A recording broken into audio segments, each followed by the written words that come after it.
Normalmente, o briefing de carreira recebe pessoas com uma trajetória que é mais ou menos linear até certo ponto e, às vezes, planejada. Dessa vez, a gente recebe uma convidada que tem qualidades que acabaram direcionando a formação de uma trajetória única. Olá, pessoal. Meu nome é Luciana Andrade, eu sou professora, coordenadora do curso de Publicidade e Propaganda do Campus São Gabriel. A Luciana é uma profissional multifacetada. A sua abertura a aceitar diferentes desafios foi proporcionando a ela um caminho profissional específico.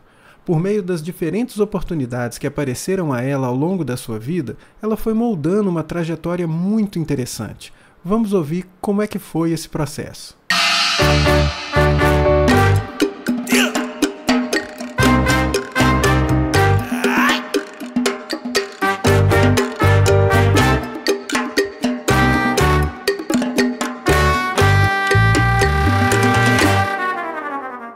Bom, Luciana, então, você coordena o curso de publicidade no São Gabriel, trabalha com publicidade e se formou em comunicação integrada. Mas a sua escolha de habilitação lá no começo da graduação não foi publicidade, né? Como é que foi isso? Na verdade, a minha habilitação foi em jornalismo, né? Mas como eu passei por todas as áreas no curso de comunicação integrada, eu fiz estágio em todos. Então eu tive a oportunidade de trabalhar com assessoria de comunicação, em redação no estado de Minas, agência de publicidade. Então eu fui vendo diferentes áreas. Todas me interessaram, assim, né? Tinha alguma coisa que me chamava, eu passei por experiências muito interessantes, mas quando chegou no final, até por uma questão tradicional, mais familiar mesmo, né? Meus pais falaram, poxa, jornalismo é um curso mais consolidado, tem mais oportunidades de mercado, eu acho que é importante você ter um registro, né? Que na época era tão valioso. Então eu resolvi me habilitar em jornalismo. Eu fiz algumas disciplinas de habilitação em publicidade. Acabei depois que eu tinha formado, eu optei por fazer especialização, então eu não voltei para integralizar e também tirar a habilitação em publicidade, né? Na época faltava tão pouquinho, mas eu já queria ir para frente, eu tinha vontade de fazer mestrado, doutorado, então eu falei, não, ficar mais um ano, né, vai me atrasar nesse sistema, né? Aquela coisa quando você é jovem, você acha que o tempo está passando e você tem que fazer tudo muito rápido, né? Então eu acabei fazendo habilitação só no jornalismo. Só que aí o que aconteceu, que foi uma coisa interessante? O mercado foi me levando mais para a publicidade do que o jornalismo. Então eu tive a minha passagem fazendo trainee no estado de Minas, que foi justamente no meu último ano ali na faculdade.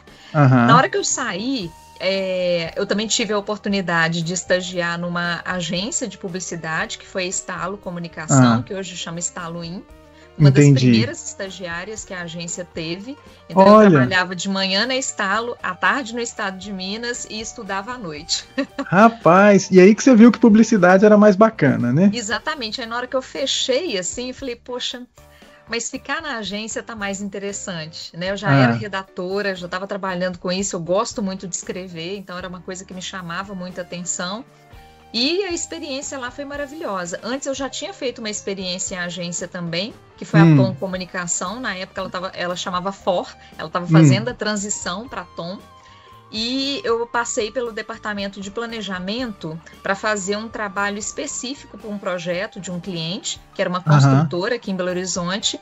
E eu fiz um trabalho de investigação, foi um trabalho de pesquisa aprofundado sobre aquele nicho, aquele mercado. Então eu achei muito interessante também. Então eu fiquei, poxa, e aí? O que eu faço? Né? E essa experiência na FOR, que virou Tom, ela foi foi o seu primeiro estágio em publicidade? Sim, assim, fora da PUC, sim. Porque antes disso eu fui monitora do laboratório de áudio. Eu tinha acabado de chegar em 2003 na PUC, o campus super recente, os laboratórios muito novos, né? E aí aquele tour que a gente faz com a coordenação na primeira semana para conhecer o que tem no curso, eu vi as plaquinhas falando, né, chamando para a seleção para os laboratórios. Aí eu perguntei na época, Daniela Serra, que era a nossa coordenadora, perguntei, e aí, eu posso fazer? Ela olhou para mim e falou, olha, não sei. Ela tem um processo seletivo, tinha uma prova na época, mas se você quiser fazer, a gente não tem um precedente assim de primeiro período, mas vai lá e faz. Aí eu fiz, passei pro laboratório de áudio. Eu tinha uma banda na época no ensino médio. E me interessava muito pelo áudio, né? Eu já operava mesa de som, então era uma coisa que eu gostava bastante. Entrei na ocasião também do lançamento da rádio online.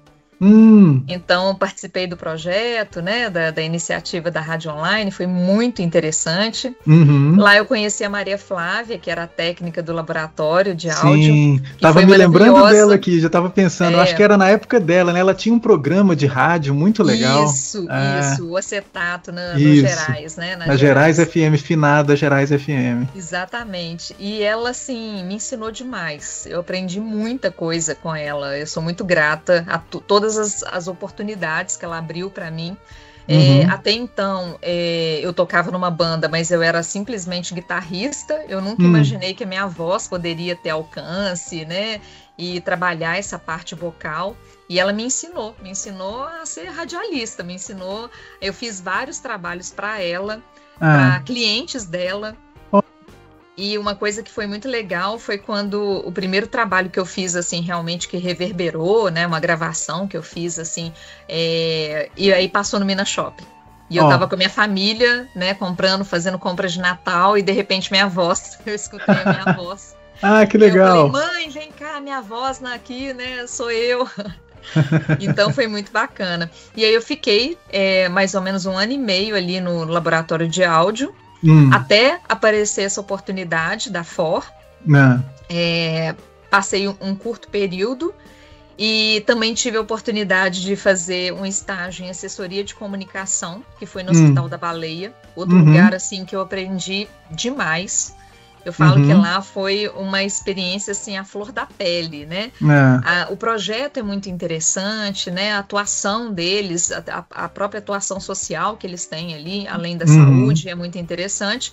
Mas na primeira semana que eu estava chegando lá, a mata do hospital pegou fogo. Nossa! E foi realmente uma crise muito grande, porque começaram a entrar os animais no hospital, porque estava fugindo do fogo. E o pessoal entrou em pânico, E justamente numa ala infantil que a gente tinha de quimioterapia, tratamentos, né, de câncer. E aí, assim, chegando a imprensa, aquele tanto, né, rádio, TV, impresso, e querendo falar com porta-voz, e eu tava lá fazendo, fui atrás das pessoas, né, que já tinham estabelecidas para isso, como gerir uma coisa tão grande assim, né, de tanta repercussão aqui na cidade, no município. E nossa, o estágio foi excelente, assim, eu trabalhei com comunicação interna, que era uma coisa que eu ainda não tinha visto. Lá na Baleia. Parte, lá, exatamente. E lá a gente trabalhava com aquela campanha de doação na Araújo, então eu trabalhei na gestão dessa campanha também.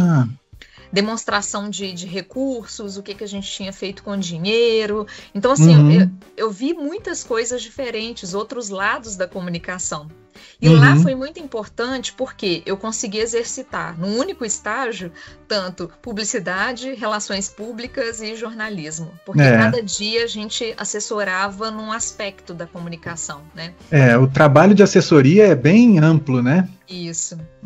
E você ficou... Bacana. Você ficou 1 ano no laboratório, depois um tempo no Baleia. Como é que você avalia essas experiências para depois você ter ido para FOR e para Estalo? O tempo de experiência. O que você acha? Assim, chega um momento que deu o que tinha que dar, que você queria fazer outras coisas, ou foi mais orgânico? Assim, apareceu e aí eu fui. Eu acho que foi muito isso, assim, porque durante a minha trajetória eu acabei não ficando nenhum dia sem estágio. Eu fui passando de um estágio para o outro, né? Então ia aparecendo as oportunidades e eu falava, poxa, isso aqui pode ser interessante, né? Como eu queria testar para ver exatamente quais eram, né, as habilidades que eu ia me identificar melhor, o que eu ia construir ali, né? Até as competências. Eu falei, bom, vou experimentar, depois eu vejo exatamente por onde que eu quero seguir. Sim. E aí foi interessante porque quando eu cheguei na Estalo, até então, eu só tinha visto tudo offline. Entendi. Então, mas passando por essa parte da pesquisa, né, que foi na POC, é um negócio que eu acho que é muito interessante e que não é tão trabalhado na publicidade, né, gente? Exatamente. Publicidade às vezes pega dado pronto, compra dado e tal, mas fazer a pesquisa, isso é fascinante, isso é muito legal. Não, e eu fiz pesquisa de porta em porta. Olha. Eu peguei a lista de clientes da construtora e a gente ficava, eu e a Helena, que era uma colega na época, de manhã e à tarde, durante um mês, foram 30 dias, entrevistando pessoas. Então era batendo de porta em porta, né, para conversar com as pessoas. Tinha mais ou menos um roteirinho, mas a gente sempre ia além. E a nossa intenção era pegar a subjetividade mesmo, né?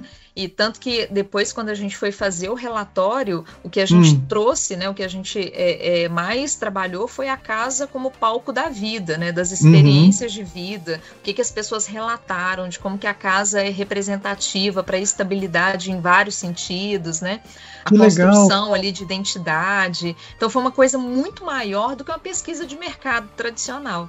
Entendi, foi para pegar as impressões, os hábitos, como que as dinâmicas acontecem em casa para ajudar a construtora a fazer comunicação para essas pessoas. Isso, exatamente. Que bacana. Esse é um tipo de trabalho que é muito importante para a gente na comunicação, mas que eventualmente os cronogramas, né, impedem que isso seja feito com tanto esmero e com tanto cuidado, né? Ou com o cuidado necessário. Mas muito bacana saber que você trabalhou com isso. E isso te levou para o planejamento lá na Estalo depois. Isso, aí na Estalo eu acabei indo para a criação, né? Fiquei como redatora. Mas depois que eu formei, deu aquele clique. Aí eu fui para Popcorn. Na Popcorn eu trabalhei, eu entrei para trabalhar com um cliente fixo, que era o Memorial JK, né, de Diamantina. Então, trabalhar com toda a comunicação, fazer revista impressa, trabalhar com, naquele início ali, o site, né, eu já tinha também alguns trabalhos de freela, que eu estava criando sites. E aí, depois que eu saí da Popcorn, que foi um período, eu fiquei lá 2 anos. E aí eu quis sair da Popcorn, já estava pegando alguns trabalhos também como freela, além do site, para fazer alguns conteúdos que estava começando as redes sociais naquela época, né? Estava começando o Facebook. Aqui no Brasil a gente fez uma transição lenta, né, do Orkut para o Facebook. Estamos falando aí 2012, 2011, 2012? Mais ou menos 2009, 2010. Antes ainda, tá. E aí eu comecei a trabalhar mais com o digital. E aí na Estalo eu voltei, depois da Popcorn, eu voltei para a Estalo, para a redação, mas eles estavam muito interessados em fundar um departamento de comunicação digital. Porque a agência, até então, ela terceirizava esse serviço. Então ela fazia tudo que era off e chamava uma outra empresa, que era parceira, para absorver essa demanda do on. E aí eles falaram, poxa, a gente está acabando, os processos estão lentos, você coloca, né, você terceiriza esse serviço, acaba não tendo a mesma qualidade. Vamos absorver isso aqui dentro da agência. Cuidar do processo inteiro é sempre melhor, né? Exatamente. E aí, como eu já estava trabalhando com isso, né? Eu já tinha ali o meu trabalho de freela, também já estava dando aula, né? Muito dentro dessa perspectiva do digital. Eles me chamaram, entrei no planejamento e a Luciana Ferraz, que hoje tem a Seja Comunicação, que é uma parceira assim incrível para mim, ela falou, vamos fundar esse departamento aqui dentro. E aí a gente chamou de inteligência digital, que depois o Bruno veio, né? O Bruno Vasconcelos, ele veio para dar continuidade. E aí eu fiquei até 2015. Em 2015 a gente encerrou, né? Eu falei, olha, eu vou encerrar aqui, porque agora eu tô querendo fazer outros tipos de atendimento, né? Já tem uma outra clientela que já tá batendo aqui. Eu continuei sempre fazendo o meu trabalho de freela. E aí eu resolvi em 2015 abrir uma empresa para trabalhar com consultoria e treinamento para empresas no ramo da comunicação e do marketing digital. Ah, que bacana. Então, olha, você passou por assessoria de comunicação, né? Depois planejamento, redação, né? Primeiro na Estalo, depois planejamento e aí popcorn, planejamento, voltando para a Estalo para cuidar de inteligência. Aí é pegar o produto inteiro, criar o produto inteiro. Isso. E aí a gente começou a trabalhar com projetos, né, que era uma coisa que ainda não era, né, muito da cultura das agências. E aí para cada projeto a gente acionava quem eram as pessoas que tinham mais perfil para fazer aquele atendimento, né? E aí mudou tudo, mudou a forma de se fazer comunicação dentro da agência. E isso aglutinou, né? A comunicação virou uma coisa só. Né? Isso, exatamente. Talvez aquela experiência lá do Baleia de fazer tudo, trabalhar assessoria e misturar diferentes áreas da comunicação, isso tenha feito uma diferença aí na hora de juntar tudo, né? Exatamente. Foi ótimo, assim. Aí depois eu comecei com a consultoria, né? Eu estava com a empresa até ano passado. Ano passado eu resolvi encerrar o tamanho da empresa e agora eu trabalho sozinha, dando treinamentos, né? Eu estou evitando mais o trabalho de consultoria, até pelo tanto de coisas que estão se desdobrando academicamente, mas eu dou treinamento, tenho parceria com a incubadoria da Letícia, que é uma parceira incrível também, que a gente faz esses treinamentos aí voltados para a comunicação digital. Muito legal, muito bacana. E como é que foi organizar o seu aprendizado em comunicação para trabalhá-lo no mercado, nessas funções que você teve? O que você mais aproveitou? O que pode ser interessante para alguém que queira desenvolver uma carreira no digital como você desenvolveu, prestar atenção, assim, o que você acha que é legal? Será que são as coisas mais técnicas ou são as coisas menos técnicas e mais subjetivas, como foram as descobertas que você fez lá na pesquisa, que você aplicou na construtora? O que fez a diferença para você e que você pode falar para a galera, talvez prestar atenção e fazer também?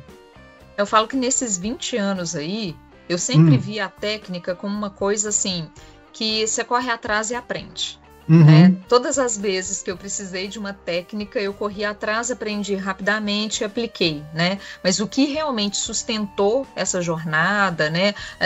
A passagem de um tipo de trabalho para outro foi uma parte muito mais conceitual, uma parte mais de entendimento da comunicação do ponto de vista estratégico, do que realmente uma coisa mais ferramental. Eu falo que ferramenta você aprende rápido, técnica também você consegue ali no dia a dia com a experiência e aprendendo, mas essa parte que dá embasamento é o que faz toda a diferença para um profissional de comunicação, né? Porque ajuda na tomada de decisão. Eu falo que de tudo assim que eu percebi, né, o que eu fui passando de um lugar para outro, até ter firmeza, amadurecimento, né, para em 2015 abrir uma empresa, foi justamente essa parte, assim, a capacidade de tomar decisões com base nessa visão macro da comunicação, obviamente, né? Eu tenho uma especialidade, mas eu tenho uma visão macro também que me ajuda a levantar aí os prós e os contras, né? Ter toda essa visão aí que a gente precisa. Mas eu acho que o principal é essa parte conceitual mesmo, das disciplinas assim que eu acho que mais me ajudaram, né? Quando a gente falava, por exemplo, a gente tem hoje no nosso portfólio, né? Para quem gostaria de ir para a área do design, não é só, eu quero aqui aprender a trabalhar com Photoshop, Illustrator, mas, poxa, teorias da imagem, né? O entender exatamente ali como é que você vai construir aquela estratégia por trás para depois ser executada, né? E é isso que o cliente depois vai fazer a diferença, porque se for só ferramental também, qualquer pessoa faz. Qualquer pessoa. Hoje, por exemplo, para fazer um anúncio, você abre ali o Meta Ads, o Google Ads, você vai seguindo aquele script ali, você vai preenchendo as lacunas, rapidinho você consegue criar uma campanha. Mas será que essa campanha realmente ela vai suprir o objetivo? E aí, para entender até qual é o objetivo, fazer um bom diagnóstico, eu falo que uma das coisas que eu aprendi no mercado e que me ajuda até hoje em todas as áreas é criar um bom diagnóstico. Uhum. É você aprender a diagnosticar problemas, assim, identificar quais são os problemas, colocar em ordem de prioridade e depois ir trabalhando ali para ver qual que vai ser a melhor estratégia para propor soluções, né? Então isso aí é um caminho, que é um raciocínio lógico que tem que ter por trás, que não está na ferramenta, não está só na parte técnica. Uhum. Isso vem de uma coisa que às vezes a gente negligencia quando a gente está estudando, porque é uma coisa muito inicial, né? Assim, o que a gente conversa com o cliente numa reunião de briefing, e aí vira uma coisa meio mecânica, mas é ali que está o suco, né? Você saber puxar a língua do cliente, saber conversar com ele e entender dele qual que é o problema que ele tem, porque às vezes ele não sabe dizer qual que é esse problema, né? Então, se você sabe conversar com ele, você consegue pegar alguma coisa interessante. E eu acho que tem essa pegada que você falou da pesquisa que você fez, né, desse diagnóstico que você fez com consumidores. Eu acho que isso é fantástico, né? Você também saber encaixar o que o consumidor precisa para poder entregar uma solução de comunicação adequada para esse consumidor. Eu acho que isso é fabuloso. Tem só uma coisa aí, Caio, que você falou que eu acho que é muito importante. Eu tenho visto hoje, não só os alunos, mas profissionais de comunicação, até profissionais de longo tempo aí de mercado, fazendo reunião de briefing por e-mail, né? Dando informações por e-mail. Então manda ali uma meia dúzia de perguntas, a pessoa responde na pressa, obviamente, duas linhas. E beleza, isso aqui é o briefing, a gente vai trabalhar com essas informações. Quando, na verdade, a gente precisa de um trabalho mais investigativo, uma pesquisa mais aprofundada, porque senão, com esse direcionamento errado inicialmente, você vai, obviamente, entregar uma solução que não é solução, né? Você vai entregar alguma coisa ali, né, que não vai resolver o problema. Pois é, eu acho que isso aí é tão perigoso, né, Luciana? A gente cair nessa pela comodidade. Essa comodidade, ela depois vai se refletir num produto de comunicação pior, né? Um produto de comunicação que não vai ser tão bacana, que não vai efetivamente endereçar o problema do cliente, porque ele, em 2 linhas, ele não explica nada, né? E às vezes uma reunião de briefing, ela demora, porque você passa, dá voltas, conversa, descobre coisas, né? E a etapa seguinte de ir a campo e verificar como é que é o consumidor e tudo mais, eu acho que isso também faz uma grande diferença. Bom, isso faz uma grande diferença para a gente que pensa a coisa, mas e na hora de fazer no digital? Isso também é importante, na hora de montar as campanhas, ali, de preencher as lacunas. Como é que isso se manifesta, Luciana? E o que é legal aprender para ser um bom profissional como você de digital, de tráfego pago e de ações de conteúdo? Muito importante, a pesquisa é fundamental. Então, assim, o que a gente mais vê hoje no mercado são pessoas falando que tráfego pago não funciona.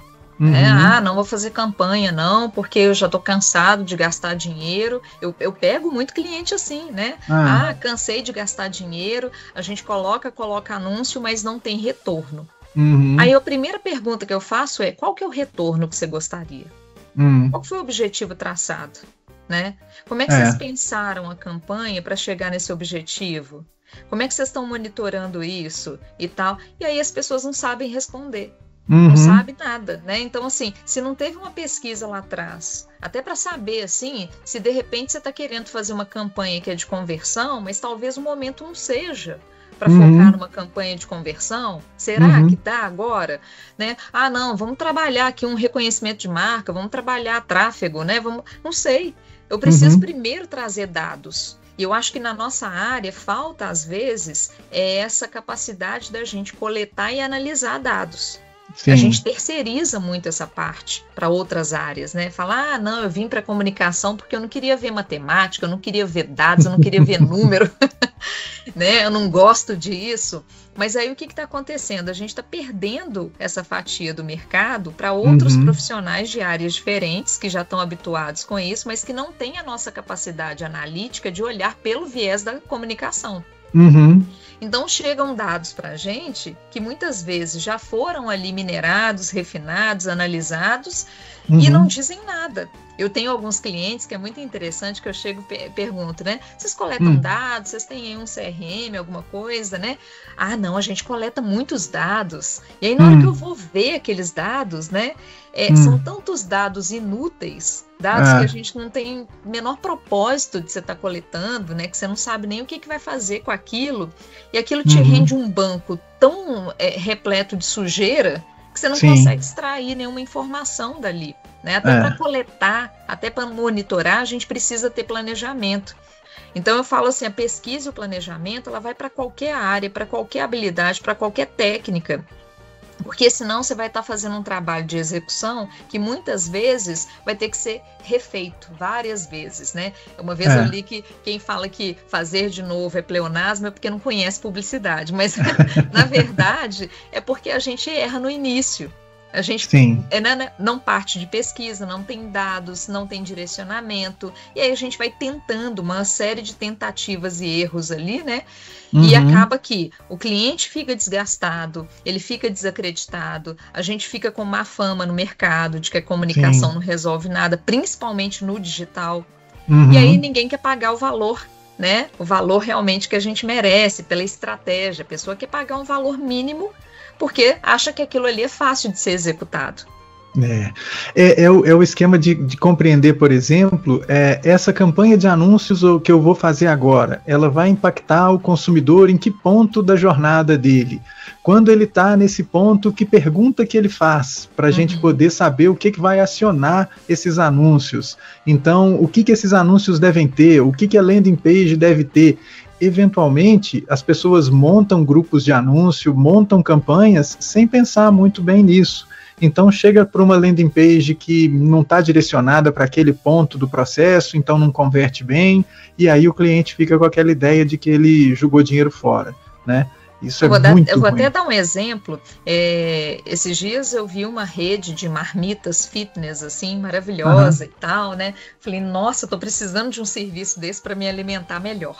Aí cliquei, entrei no site, mas não vi exatamente assim aonde que eles entregavam e tudo, mas apareceu o anúncio para mim, né? Super direcionado, falando você que quer se alimentar melhor. Eu já tinha feito buscas sobre isso, falei, é para mim o anúncio.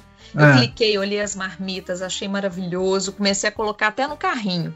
Na hora que eu fui olhar lá para ver, eu falei, deixa eu ver o frete, né? Aí tá assim, não entregamos na sua região, porque a empresa é de São Paulo. Jesus! Então, que grana que gastou, desde o lance lá que apareceu o anúncio para você. Né?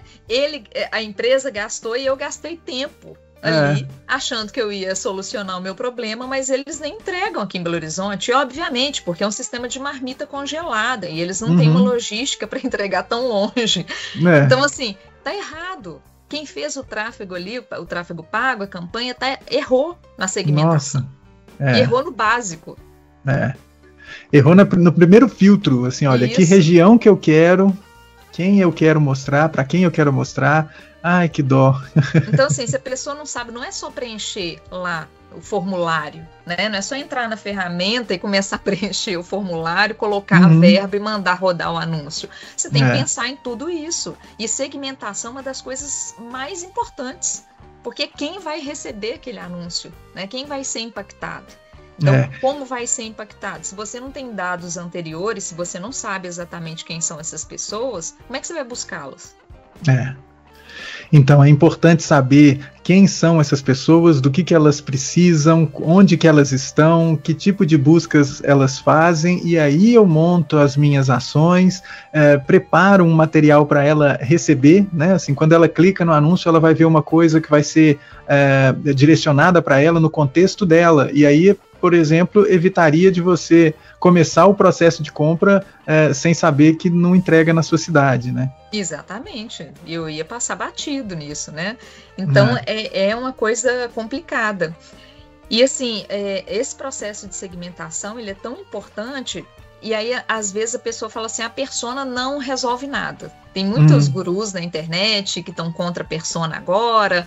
Porque persona não vai levar a lugar nenhum, as informações são inúteis. Uai, são inúteis se você realmente trouxer informações que não fazem sentido, né? Porque ninguém está interessado, por exemplo, você tem uma oficina mecânica, e aí você vai lá mapear o seu público, e vai mapear se ele gosta de estrogonofe de frango ou de carne, isso aí não vai fazer o menor sentido, de fato.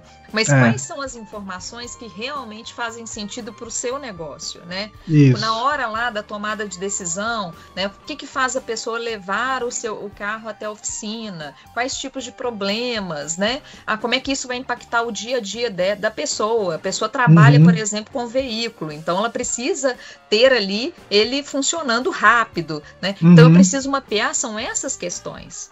E aí, de repente, se cria uma história muito fantasiosa, com muito requinte, né? Parecendo que está fazendo realmente um livro de ficção. E, de fato, isso aí não vai contribuir com nada. Essa história de que persona é baseada em dados que não existem, né? Assim, a coisa, talvez, uma das mais absurdas que eu já escutei é de que persona é o cliente ideal, é a representação do cliente ideal. Mas o ideal não existe, amigo. A persona representa o real, né? E as pessoas criam e tiram os dados das personas das próprias cabeças. Aí, na hora que você vai construir uma ação de comunicação para conversar com aquela persona, a persona não existe, porque ela só existe na sua cabeça. Exatamente. E aí, com quem que você está conversando, né? Eu acho que isso faz uma diferença, esse background de outras coisas que você tenha feito, né, de atender pessoas e de passar por redação, passar por criação é um negócio que às vezes proporciona um ganho muito grande para quem faz estratégia, né? Assim, eu acho que é um negócio ensina a gente a pensar de um jeito um pouco diferente, você não acha? Com certeza, você sai do teóricozão ali e você vai ver os processos, né? Então você vai entendendo ali como é que as coisas são construídas, porque se você fica só ali alheio, né, fazendo a sua pesquisa no seu mundinho, você não vai ver como é que isso vai impactar no final ali, na hora que isso vai chegar para o cliente. Então eu acho que experimentar as diversas áreas da comunicação é fundamental. Porque aí você também vai ter uma formação mais completa, né, uma visão mais macro aí para construir essa estratégia. Muito bacana. E falando em experimentar, né, Luciana, você não satisfeita com a experiência de mercado, você ainda se meteu em fazer mestrado e doutorado. Como é que foi fazer isso trabalhando em agência, com o ritmo de agência? Deu certo, não deu? E você já começou a dar aula já no começo do mestrado? Como é que foi esse processo até você chegar hoje coordenando um curso na PUC Minas? Foi uma loucura, né? Mas eu queria muito, assim, desde o início, quando eu estava na faculdade, eu sempre falava que a minha vontade era unir teoria e prática. Eu queria muito ir para a área acadêmica, mas eu queria continuar no mercado. E todo mundo que eu conversava falava, impossível. Todos os professores que eu conversei, todo mundo, né, no mercado, as pessoas falavam, você não vai dar conta, você vai abandonar o curso. E foi muito difícil, obviamente, né, porque fazer pesquisa te exige demais. Eu fiz na UFMG, então as aulas eram à tarde, eu tive que contar muito com a ajuda mesmo, né, do pessoal de agência, falando, olha, gente, esse semestre eu vou fazer disciplina tal e tal dia à tarde, mas depois eu compenso. E assim, eu tive muita ajuda, obviamente, mas me ajudou muito a ter, quando eu comecei a dar aula, né, eu tinha muita vivência de mercado, então eu tinha como levar exemplos muito práticos do meu dia a dia, o que funciona, o que não funciona, onde que a gente errou, onde que a gente acertou, e isso até hoje faz muita diferença em sala de aula. Mas ao mesmo tempo, quando eu chegava também no mercado, tinha hora que a gente estava atropelando as coisas, eu falava, peraí, vamos pensar aqui, vamos voltar aqui, né? Eu vi aqui, né? Eu estava pensando aqui sobre uma coisa da comunicação, né? Na hora que a gente está pensando aqui sobre estratégia, então dá para a gente pensar um pouco melhor sobre isso. Vamos parar de repetir o que todo mundo faz, vamos voltar aqui. E eu sou mais da linha da semiótica, né? Então é uma coisa que é sempre isso, assim, a gente trabalha com as mesmas camadas de significados que todo mundo está trabalhando. E era uma coisa que me irritava muito quando eu estava estava na redação, porque quando você está numa agência, você atende muitos clientes. Então chega, por exemplo, data comemorativa, você está fazendo o mesmo conteúdo para todo mundo. Sim. Então tem 10 clientes, Dia das Mães. Todo mundo falando a mesma coisa. Conteúdo para o Dia das Mães. Aí você fala, poxa, mas haja criatividade para falar 10 vezes da mesma coisa, né? É diferente, porque não pode ser igual. E aí o que a gente percebe? Todo mundo na mesma camada. Mãe como heroísmo, como amor incondicional, como cuidado. E aí eu estava até esses dias dando exemplo em sala de aula das campanhas do Boticário, agora recentes, né, que sai dessa construção, né, de significados da mãe, do senso comum, que é a mãe que supera tudo, a mãe que ama incondicionalmente, vai para a mãe cansada, a mãe que precisa de rede de apoio, a mãe que está gritando socorro, a mãe que ainda não é mãe, mas que está tentando, né, que foi a campanha desse ano do Boticário. Então a gente sai desses processos que são já consolidados, né, e a gente vai buscando outros significados. Então isso aí é uma coisa que sempre me chamou muita atenção. E me ajudou muito chegar lá no mercado e falar, peraí, a gente está só repetindo, vamos tentar uma coisa diferente. Experimentar. Né? Experimentar. Aí eu fiz mestrado na letras, depois eu fiz doutorado na comunicação, e eu comecei a dar aula no mestrado como estágio docente, logo depois, que aí eu fui para outras faculdades, cheguei na PUC, e assim, sempre foi uma loucura, mas uma troca muito proveitosa. Que vivência bacana. E assim, além dessa história de olhar a subjetividade, última dica para quem quer desenvolver a carreirona aí no digital e seguir os passos da Luciana, assim, presta atenção no quê, pessoal? Aí eu acho que é a hora de apontar o lápis e começar a anotar. A primeira coisa que eu sempre falo gente, é ter contato com pessoas, né? Ainda mais que a gente está falando por um curso que é no modelo de educação à distância, às vezes a gente se distancia muito das pessoas. Então as trocas, elas estão cada vez menores, né? Cada vez mais lentas. E aí são com as pessoas que a gente vai conseguindo captar coisas que vai construindo a nossa bagagem. Então a primeira coisa é começar a ter contato com pessoas. Quanto mais pessoas a gente conversar e trocar, mais a gente vai ganhar experiência ali, né? Para que a gente tenha também essa visão mais analítica do mundo. Então, esse é um ponto. Segunda coisa é o inesperado, assim, eu falo que o digital entrou na minha vida de uma maneira inesperada. Tem até uma curiosidade, que eu saí da faculdade querendo muito trabalhar com cinema. Muito mesmo, né? Eu fiz toda a formação da Escola Livre de Cinema, eu dei muitas oficinas de cinema, eu tinha uma oficina que chamava Cinema de Poesia, trabalhei várias vezes em festival de inverno com isso. E quando eu comecei a dar aula mesmo, e aí isso foi me levando cada vez mais para o digital, eu falei, poxa, eu sou boa nisso, né? Eu me encaixei aqui. Mas se eu quisesse, né, ao mesmo tempo controlar tudo e falar, não, eu quero ir para o cinema, eu vou largar aqui, essa oportunidade aqui não me cabe, isso aqui não é para mim, né? Com certeza eu teria aí, né, eu não sei como é que seria, obviamente, mas eu teria perdido essa oportunidade. Então também, sempre que tiver uma oportunidade interessante, que as coisas começarem a surgir, assim, né, na vida, eu acho que é experimentar. Eu acho que é se jogar ali, né? E fazer sempre a pesquisa. Pesquisa é sempre básico, assim. Eu falo com o aluno que ele pode não gostar do digital, ele pode não gostar da pesquisa, mas ele vai encontrar essas duas coisas o tempo todo na comunicação e em outras áreas também. Então não tem muito como você falar assim, nunca eu vou pesquisar, nunca eu vou trabalhar com digital, porque mesmo que você não vai fazer, né, uma campanha de tráfego pago, você vai trabalhar em alguma medida, né, com o digital. Então, qualquer empresa que você entrar hoje vai ter um site, vai ter um Instagram, um TikTok, um LinkedIn, então você está cercado por isso, né? E as pesquisas que a gente faz, aonde que a gente se conecta com as pessoas, passa tudo pelo digital. Então, assim, a gente tem que aprender, né? E ver também, entender como é que funcionam as plataformas. Eu tenho visto muito em sala de aula alunos que nunca entraram em plataformas assim, né? Eu tenho só um TikTok, mas nunca entrei no Instagram, nunca entrei no X, nunca entrei no LinkedIn. Como é que você vai saber, na hora que estiver, né, trabalhando aí, fazendo estágio, quais são as potencialidades dessa plataforma se você não entrou, não experimentou? Sim. É muito importante. E tem tanta coisa para aprender a usar essas ferramentas para comunicação disponível de forma grátis, né, gratuito, para a gente ver como é que funcionam as plataformas de anúncio, como é que funciona as transmissões ao vivo no TikTok para venda, né?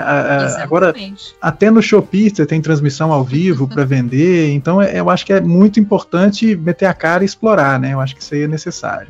Explorar. Então, se conectar com pessoas, né, não perder oportunidades e explorar cada vez mais aí as plataformas, né, os recursos que a gente tem de comunicação.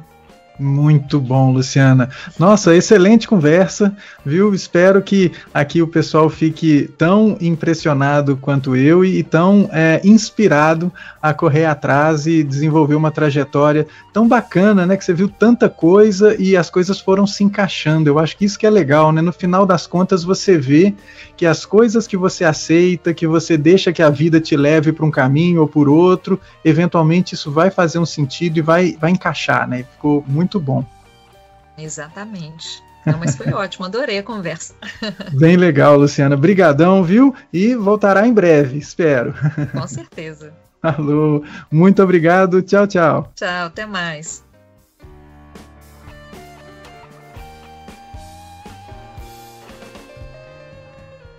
Pois bem, pessoal, espero que vocês tenham curtido a conversa com a Luciana. Bom, para a gente perceber que nem sempre aquilo que a gente gostaria de fazer é o que aparece para a gente fazer. E o que aparece para a gente fazer acaba sendo a coisa que revela um baita talento que a gente meio que nem desconfiava ter. Com o exemplo da Luciana, mais uma vez eu reforço uma coisa que eu já mencionei aqui. A trajetória de cada um é bastante individual, e o bacana da gente conhecer essas histórias é acender um alerta na nossa cabeça de que as coisas que podem estar acontecendo com a gente hoje podem ser apenas curvas em um caminho profissional que jamais precisa ser linear o tempo todo, né? E se você tiver alguma dúvida sobre o desenvolvimento da sua carreira ou sobre o processo de estágio, pode me mandar um e-mail no caiocgo@pucminas.br. Quem sabe a sua pergunta não vira pauta para um novo episódio ou mesmo uma questão que eu farei para alguma pessoa que vem aqui conversar comigo. Participe, esse espaço também é seu. Esse podcast é uma produção do Núcleo de Estágio do curso de Publicidade e Propaganda EAD da PUC Minas. Roteiro e apresentação, professor Caio César Oliveira. O curso de Publicidade e Propaganda EAD da PUC Minas é coordenado pela professora Alessandra Girard. Faz parte do colegiado do curso o professor Caio César Oliveira. A chefia do Departamento de Comunicação da PUC Minas é da professora Viviane Maia. A professora Adelina de la Fuente é a diretora da Faculdade de Comunicação e Artes da PUC Minas. Esse episódio foi gravado nos estúdios Mofo, em Belo Horizonte, e pelo Microsoft Teams. A trilha sonora é de Quincas Moreira, e toda a edição foi feita com o Audacity no Linux Mint. Assine esse podcast para sempre ficar por dentro do que acontece no universo do estágio do curso de Publicidade e Propaganda EAD da PUC Minas. E lembre-se de deixar as 5 estrelas para que mais gente tenha contato com esse conteúdo. Um abraço e até a próxima!